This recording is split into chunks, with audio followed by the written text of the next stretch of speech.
वासी की सुबह फ्रांस के एक शहर पेरिस में आतंक का माहौल था। हुआ ये कि किसी ने अपनी तरफ से बनाकर एक अफवाह जनता में फैला दी कि फ्रांस का राजा फ्रांस की जनता पर गोलियां चलवाने का आदेश देने वाला है और वह अपने सैनिकों से जनता को मरवाना चाहता है। दोस्तों, यह खबर पेट्रोल में लगी हुई आग की तरह पूरे के पूरे फ्रांस में फैल गई। इस खबर को लेकर जनता में डर का माहौल बना हुआ था। लोगों ने सोचा कि यार ऐसे मरने से अच्छा है कि कुछ करके मरा जाए। इसलिए फ्रांस के लोगों ने एक जन सेना बनाने का निर्णय लिया, जिसमें लगभग 7,000 व्यक्ति और महिलाएं टाउन हॉल के सामने इकट्ठे हो गए और सभी लोग आपस में डिस्कस करने लगे कि अगर हमें राजा के अगेंस्ट खड़े होकर विद्रोह करना है तो उसके लिए हमें हथियारों की जरूरत पड़ेगी। तो कुछ लोगों ने कहा क्यों ना सरकारी भवनों में रखे हुए हथियारों को जबरदस्ती लूट लेते हैं, और लोगों ने यही किया। सबसे पहले उन्होंने कई लोगों की तादाद में मिलकर बास्तील किले की जेल को तोड़ दिया, जिसमें उन्हें भारी मात्रा में गोला बारूद मिलने की संभावना थी। बास्तील जेल का जो कमांडर था वो हथियारों की इस लड़ाई में मारा गया और वहाँ उस जेल के हथियारों के साथ साथ वहाँ के कैदियों को भी छुड़ा लिया गया। दोस्तों, वो बात अलग है कि वहाँ पर 7 ही कैदी थे और इन सब ने मिलकर बास्तील किले को गिरा दिया और साथ में उस किले की कीमती वस्तुओं को बाजार में बेच दिया। इन वस्तुओं को उन लोगों ने खरीदा जो इस घटना को अपनी यादों के रूप में सजाना चाहते थे। दोस्तों, ऐसा नहीं है कि इस घटना के बाद फिर कोई घटना नहीं हुई थी, बल्कि इसके बाद कई दिनों तक पेरिस तथा देश के देहाती इलाकों में कई सारी लड़ाइयाँ हुई हैं, जिसका रिजल्ट ये निकला कि जनता रोटी, कपड़ा और मकान की बढ़ती कीमतों का विरोध करने लगी। बाद में फ्रांस के राजा को गिलोटिन से सर काटकर मार दिया गया। तो दोस्तों, ऐसा क्यों हुआ और कैसे हुआ, चलिए जानते हैं इस वीडियो में। दोस्तों, इसे जानने के लिए हमें जाना पड़ेगा 18वीं सदी में। तो दोस्तों, चलते हैं France society during the late 18th century. तो दोस्तों, ये बात है 1774 की, जब बूर्बो राजवंश का लुईस 16 नामक राजा राजगद्दी पर बैठा। जब उसकी उम्र मात्र 20 वर्ष की थी, उसका विवाह ऑस्ट्रेलिया की राजकुमारी मैरी एंटोनिएट से करवा दिया गया। बहुत दिनों से युद्धों के कारण उसके महल का खजाना खाली पड़ा हुआ था और वर्सेल के महल की शान शौकत बनाए रखने के लिए राजा को पैसे की जरूरत तो थी। और लुईस 16 के शासनकाल में ब्रिटेन से अमेरिका की 13 कॉलोनीज को छुड़ाने के लिए मदद की थी, जिसके कारण फ्रांस के ऊपर 1 बिलियन लिब्रे से भी अधिक कर्ज हो चुका था और 2 बिलियन लिब्रों का कर्ज पहले से था। अब जो कर्जदार थे वो राजा से 10% इंटरेस्ट के साथ मांग करने लगे। इधर राजा के सामने कर्ज की चिंता, ऊपर से सेना का खर्च, राज दरबार का खर्च, सरकारी कार्यालयों का खर्च, विद्यालयों को चलाने का खर्च, इन सब की चिंताएं फ्रांस के राजा को सताने लगी। Emotional, damn it! तो जो फ्रांस का राजा था लुईस 16, उसने क्या किया कि जो फ्रांस के लोगों के ऊपर टैक्स बढ़ा दिया। तो दोस्तों, 18th सेंचुरी में फ्रांस 3 स्टेट्स में बटा हुआ था। पहला स्टेट था क्लर्जी, मतलब वो लोग जो चर्च में काम करते थे। दूसरा स्टेट था नोबेलिटी, मतलब जिसमें राजा और राजा का परिवार आता था। और थर्ड था जिसमें बचे हुए सारे लोग आते थे, जैसे कि जो बड़े बड़े बिजनेसमैन थे, मर्चेंट्स थे, लॉयर थे, किसान थे, मजदूर थे। इस तरीके के लोग थर्ड स्टेट में आते थे। फ्रांस की पूरी जनसंख्या में से 90% किसान थे। तो इसका मतलब ये मत समझना कि इनके पास सबसे ज्यादा जमीन थी, बल्कि ये तो नाम के ही किसान थे। 60% जमीन तो फर्स्ट और सेकंड स्टेट के लोगों के पास थी, और जो थर्ड स्टेट था उसमें कुछ ही लोगों के पास जमीन होती थी जो कि काफी ज्यादा अमीर होते थे। अब दोस्तों, जो पहले और दूसरे स्टेट के लोग थे वो चैन से जी रहे थे, क्योंकि उन्हें कोई भी टैक्स पे नहीं करना पड़ता था। और दूसरी तरफ थर्ड स्टेट के लोगों को सारे के सारे टैक्सेस भरने पड़ते थे, जैसे कि जो टैक्स किसानों के द्वारा चर्च में जाता था उसे हम टिथ कहते थे। ये टैक्स फसल का 10वां हिस्सा होता था और इसे धार्मिक टैक्स भी कहा जाता था। और तो और दोस्तों, राजा ने रोजाना उपयोग में आने वाली सामग्री पर भी टैक्स स्टार्ट कर दिया था, जैसे कि तंबाकू, नमक। तो दोस्तों, इस प्रकार राजा ने महल के सारे खर्च जनता के ऊपर डाल दिए थे और राजा उनसे जबरदस्ती टैक्स वसूलने लगा। और उसे भरते कौन थे? मात्र थर्ड स्टेट के लोग। तो दोस्तों, 1715 में फ्रांस की पॉपुलेशन थी 2.3 करोड़ और 1789 में फ्रांस की पॉपुलेशन बढ़कर हो गई 2.8 करोड़। तो आप देख सकते हो कि जो फ्रांस की पॉपुलेशन थी वो कंटिन्यूअसली बढ़ती जा रही थी। अब आप खुद ही सोचो, अगर पॉपुलेशन बढ़ेगी तो उनकी डिमांड भी बढ़ेगी, क्योंकि फसल की पैदावार तो उतनी ही थी, मगर पॉपुलेशन के बढ़ते लोगों को ज्यादा फूड की रिक्वायरमेंट थी। इसलिए फ्रांस के लोग भूखे मरने लगे, उन्हें खाने के लिए स्ट्रगल करना पड़ता था। इसके चलते पूरे फ्रांस में महंगाई बढ़ गई, गरीब और गरीब होते गए और अमीर होते गए। ऐसा नहीं है दोस्तों कि लोगों ने इसका विरोध नहीं किया, बल्कि विरोध किया था, बल्कि काफी बड़ा रिवोल्ट किया था, पर वो उतना इफेक्टिव साबित नहीं हुआ, क्योंकि लोगों के पास तब ना पैसा था और ना ही लोगों के पास एजुकेशन थी। ऐसे में उनकी बात सुनने वाला कोई नहीं था। अब जैसे जैसे समय निकलता जा रहा था, लोगों की इनकम बढ़ती जा रही थी, लोग एजुकेट होते जा रहे थे, उन्हें नए नए आइडियाज आने लगे। तब लोगों को रियलाइज होने लगा कि हमारे साथ तो ये गलत हो रहा है। अब जो एजुकेटेड लोग थे उनका मानना ये था कि लोगों को अधिकार उनके जन्म से नहीं बल्कि उनकी समाज में क्या योग्यता है इस आधार पर मिलने चाहिए।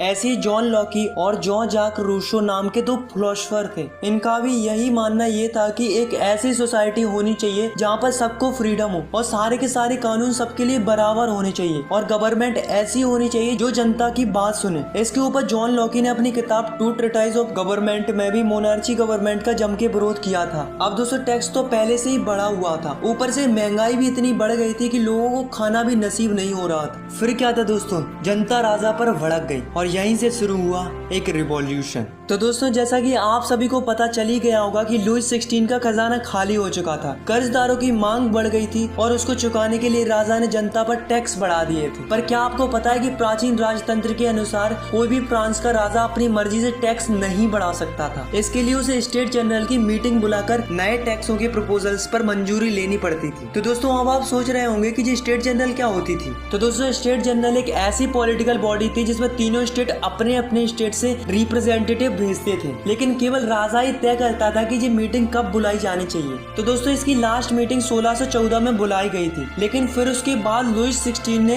5 मई 1789 को नए टैक्स बढ़ाने के लिए मीटिंग बुलाई, जिसमें फर्स्ट और सेकंड स्टेट ने 300 रिप्रेजेंटेटिव भेजे और जो थर्ड स्टेट था उसने 600 रिप्रेजेंटेटिव भेजे। अब दोस्तों इस सभा में किसानों तथा कारीगरों को अंदर जाने की परमिशन नहीं थी। तो दोस्तों इन्होंने क्या किया कि 4000 पत्रों में अपनी शिकायतें और मांगे लिखकर असेंबली में भेज दी। लेकिन दोस्तों असेंबली के अकॉर्डिंग हर एक स्टेट को केवल एक एक वोट डालने का ही अधिकार था। पर अब की बार क्या हुआ कि जो थर्ड स्टेट के लोग थे उन्हें ये मंजूर नहीं था, क्योंकि वो चाहते थे कि पूरी की पूरी असेंबली वोटिंग करे, केवल 3 ही वोट पर फैसला नहीं दिया जाना चाहिए। लेकिन जो लुई 16 था उसे ये प्रस्ताव स्वीकार नहीं था। राजा ने इस थर्ड स्टेट के प्रपोजल को नहीं माना, जिसके कारण क्या हुआ कि जो थर्ड स्टेट के लोग थे वो निराश होकर असेंबली के बाहर चले गए और यही सभी लोग 20 जून को वर्साई के इंडोर टेनिस कोर्ट में जमा हुए। इन सब लोगों ने मिलकर एक डिसीजन लिया कि जब तक हम एक ऐसा कॉन्स्टिट्यूशन नहीं बना लेते जिसमें राजा के पास कम पावर हो, तब तक हम सब लोग मिलकर स्ट्रगल करते रहेंगे और राजा के खिलाफ लड़ते रहेंगे। उन्होंने अपने आप को एक नेशनल असेंबली घोषित कर लिया था। दोस्तों उस असेंबली के 2 लीडर बनाए गए, पहला था मिराबियू और दूसरा था एबेशियस। इन दोनों ने असेंबली को लीड किया। दूसरी तरफ फ्रांस में कड़ाके की ठंड पड़ रही थी, जिसके कारण क्या हुआ कि फ्रांस की जो अधिकतम फसल थी वो मारी गई। लोगों में भुखमरी इतनी बढ़ गई थी कि औरतों ने जबरदस्ती खाने पीने की चीजों को दुकानदारों से छीन लिया। यह देखकर राजा ने सेना को आदेश दे दिया कि तुम शहर में प्रवेश करो। जैसे ही सेना ने शहर में प्रवेश किया तो लोगों में हड़कंप मच गया।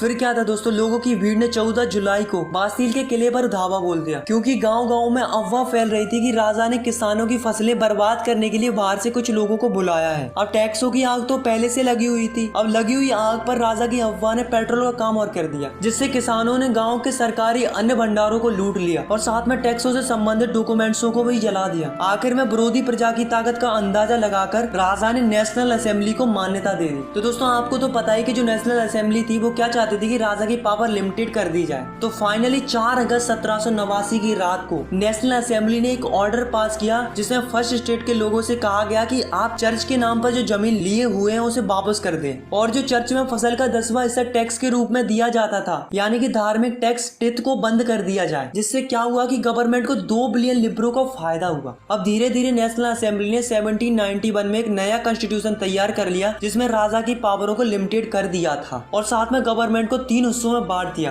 First legislative, second executive, third judiciary. पहली वो होती है जो कानून बनाती है, दूसरी वो होती है जो ये देखती है कि जो ये रूल्स बने हैं वो फॉलो हो रहे हैं या नहीं हो रहे हैं, और तीसरी वो होती है अगर कोई रूल्स फॉलो ना करे तो उसे सजा देने का काम कौन करती है, जुडिशरी करती है। अब दोस्तों देखते हैं कि 1791 में जो नया कॉन्स्टिट्यूशन बना था वो कैसा था। तो जो फ्रांस की टोटल पॉपुलेशन थी वो थी 28 मिलियन। उसमें से 4 मिलियन लोग ही ऐसे थे जो वोट डाल सकते थे और जिन्हें फ्रांस के लोग एक्टिव सिटीजन्स कहते थे। इसके अंदर वो लोग आते थे जो कि मेल हो और उनकी उम्र 25 साल से ज्यादा हो और जो गवर्नमेंट का टैक्स भी भरते हो, और 3 मिलियन लोग ऐसे थे जिन्हें फ्रांस में पैसिव सिटीजन्स कहते थे, जो कि वोट नहीं डाल सकते थे, जैसे कि बच्चे, औरतें, और वो लोग आते थे जिनकी उम्र 25 साल से कम हो। अब जो एक्टिव सिटीजन थे वो वोट डालकर एक जज चुनते थे और साथ में 50,000 इलेक्टर्स चुनते थे। अब जो 50,000 इलेक्टर्स थे उन्हीं में से 745 मेंबर नेशनल असेंबली के लिए बनते थे और जो 745 मेंबर थे वही राजा पर कंट्रोल रखते थे। अब राजा के पास केवल एक ही पावर थी, वो थी वीटो पावर, जिसका मतलब होता है कि राजा की मर्जी के बगैर कुछ नहीं होगा। और जो नेशनल असेंबली थी वही मंत्रियों को कंट्रोल भी करती थी। तो ये जो कॉन्स्टिट्यूशन बना था इसके अकॉर्डिंग लोगों को कई सारे अधिकार मिले, जैसे कि right to life, freedom of speech, freedom of opinion and equality before law. अब दोस्तों राजा ने हाँ तो कर दिया था कि वो कॉन्स्टिट्यूशन को मान रहा है, लेकिन वास्तव में वो नहीं चाहता था कि उसकी पावर कम हो। उसने अपने आसपास के देशों के साथ मिलकर सीक्रेट प्लान्स किए, लेकिन राजा और आसपास के देश कुछ कर पाते इससे पहले ही नेशनल असेंबली ने प्रूसिया और ऑस्ट्रेलिया के अगेंस्ट 1789 में वॉर डिक्लेयर कर दिया, जिससे फ्रांस के हजारों यंग मैन सेना के अंदर भर्ती होने लगे। सभी देशभक्ति के गीत गाने लगे। तो दोस्तों उस वॉर में काफी ज्यादा लोग मारे गए थे, उसके साथ साथ काफी ज्यादा मनी का भी लॉस हुआ था। तो दोस्तों 1791 में जो कॉन्स्टिट्यूशन बनाया गया था इसमें धनवानों को ज्यादा इम्पोर्टेंट माना गया था और जो गरीब थे, किसान थे, उनको कम महत्व दिया गया था। तो लोगों ने क्या किया, अपनी आवाज सुनाने के लिए पॉलिटिकल क्लब्स बनाए। तो ये क्या होते हैं, तो ये वो होते हैं जिसमें अलग अलग विचारों के लोग अपनी अलग अलग बातों को बताते हैं ताकि उनकी बातों पर गवर्नमेंट ध्यान दे और उनकी बातें भी सुनी जाए। ऐसे ही एक क्लब था जिसका नाम था जोकोविन क्लब, जिसका लीडर था मैक्सिमिलियन रॉबेस्पियर। अब जो इस क्लब के लोग थे उनकी कुछ अलग ही प्रकार की ड्रेस थी। इस क्लब वाले लोगों को सुगुलत भी कहा जाता था। दोस्तों जब ब्रेड का प्राइस बढ़ने लगा तो महंगाई को देखकर इस क्लब वाले लोगों ने जैकोबिन क्लब में एक प्लान बनाया और एक ऐसी योजना बनाई कि राजा को महल में ही घुसकर राजा को बंदी बना लिया जाए। तो दोस्तों इन क्लब वालों ने क्या किया कि 10 अगस्त को टुलेरियस के महल में धावा बोल दिया, जिसमें राजा के कई सारे सैनिक मारे गए। बाद में राजा और राजा के परिवार के सदस्यों को जेल में डाल दिया गया, मतलब उन्हें बंदी बना लिया था। और फिर नेशनल असेंबली ने चुनाव कराए। फाइनली 21 सितंबर 1792 को राजशाही राजतंत्र का अंत कर दिया गया और फिर मोनार्ची सिस्टम खत्म हुआ और एक नया रिपब्लिक सिस्टम यानी कि वोट डालने का सिलसिला शुरू हुआ। अब जो फ्रांस था वो एक रिपब्लिक कंट्री बन चुका था और जो लुइस 16 था, जो बंदी बना लिया गया था, उसे राजद्रोह के आरोप में मौत की सजा सुना दी गई। फाइनली 21 जनवरी 1793 को प्लेस दी कॉन्कार्ड में राजा को ग्लोटिन से सर काटकर मार दिया गया और सबको वोट डालने का अधिकार मिल गया। अब जो जोकोविन क्लब की जो सरकार थी यानी कि रोबेस्पियर की सरकार, वो क्या करने लगी कि फ्रांस में जो भी गणतंत्र के खिलाफ होता, चाहे वह उसकी स्वयं की पार्टी का ही क्यों ना हो, उसे जेल में डालकर मुकदमा चलाया जाता था और दोषी पाए जाने पर गुलोटिन पर चढ़ाकर उसका सर कलम कर दिया जाता था। पर जो जैकोबिन क्लब था उसने कम काबिल तारीफ किया था, वो थी एवोल्यूशन ऑफ स्लेवरी। तो ये स्लेवरी क्या थी, तो दोस्तों फ्रांस की जो कॉलोनी थी कैरिबियन में, मार्टिनिक, गॉडेलूप एंड सैन डोमिंगो, तो यहाँ से क्या होता कि कई सारी चीजें इंपोर्ट होकर फ्रांस के अंदर आती थी, जैसे कि तंबाकू, इंडिगो, शुगर, कॉफी। तो इस तरीके की चीजें यहाँ से फ्रांस के अंदर आती थी। पर प्रॉब्लम क्या थी कि इन चीजों को बनाने के लिए वहाँ पर कई सारी लेबर्स की जरूरत पड़ती थी और यहाँ से काम करने के लिए वहाँ जाने के लिए कोई तैयार ही नहीं था। तो इसके लिए जो फ्रांस के ट्रेडर्स होते थे वो क्या करते थे, पहले तो ट्रेडर्स फ्रांस से निकलते थे और अफ्रीकन कोस्ट तक जाते थे और फिर वहाँ से लोगों को खरीदा जाता था और उन्हें हाथों में हथकड़ियां डालकर अटलांटिक महासागर से होकर करेबियाई देशों तक ले जाया जाता था। वहाँ पर उनसे जबरदस्ती काम कराया जाता था।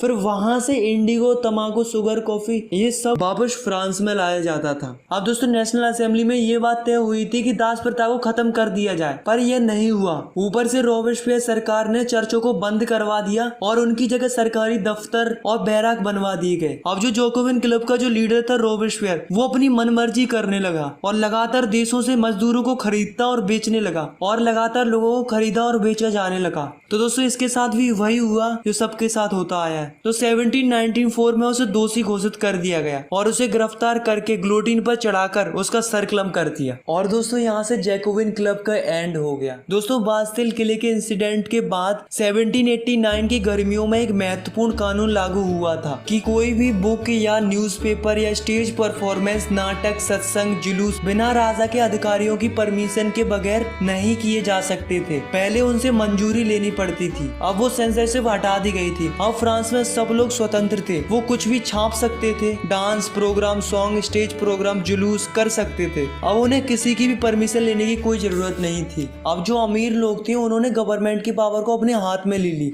फिर उसके बाद एक नया कॉन्स्टिट्यूशन बना, फिर उसके अनुसार जिसके पास ज्यादा पैसा होगा वही वोट कर सकता था। इस कॉन्स्टिट्यूशन के अकॉर्डिंग 2 लेजिस्लेटिव काउंसिल बनाई गई। इन दोनों काउंसिल का काम था कि 5 मेंबर की बॉडी बनाना, यानी कि एक दूसरे में तकरार होने लगी, जिसका फायदा नेपोलियन बोनापार्ट ने उठाया। 1804 में फ्रांस का एक नया राजा बना जिसका नाम था नेपोलियन बोनापार्ट। नेपोलियन ने पहले तो यूरोप के लिए बहुत कुछ किया तो लोगों को लगा अच्छा है, लेकिन बाद में पता चला कि नेपोलियन तो बहुत ही क्रूअल किंग था।